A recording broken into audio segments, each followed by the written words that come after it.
So you're shifting into a new project, removing the rear wheel of your XR650L. This is how you do it. Go ahead and move to the front brake lever side of your bike and you're going to see the 24mm axle nut.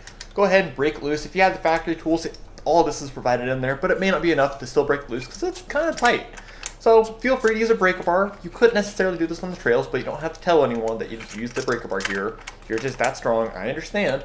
But anyways, just go ahead and break it loose and then you can of course loosen it. So as you finish up removing this axle nut, you're going to realize it's kind of getting a little tough. The whole axle's spinning. So this is how I prevent that.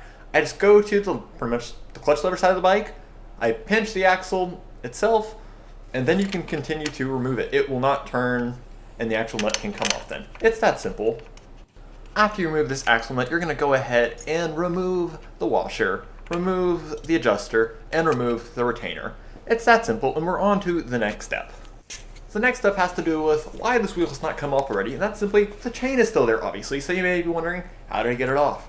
And it's really as simple as move the adjuster to nothing, push the wheel forward, and the chain will just kind of lift up and off. While you're there, you might as well go ahead and pull out the axle and set it to the side. Something you're going to see me do in this video is go ahead and pull out the wheel. What I would advise you to do if you're going to go ahead and do this is hold the brake caliper as you're moving out the wheel. But before we do that, do pay attention to the spacers on the left and right hand side of the bike. As you can see, one of mine did fall out. Don't lose them. Anyways, here's a different point of view of how to remove the wheel safely so you don't damage your brake caliper. Just go ahead and grab it, lift it up and to the side, and then remove your wheel and set it somewhere safe. And then pay attention to this next step here. So you may be wondering what to do with this caliper. You're going to see on the caliper, there's actually an extrusion on it, and there's a slot on the swing arm. Just go ahead and slide them into each other, and the caliper will hold itself up. Anyways, now you'll see that you've removed the wheel of your XR650L.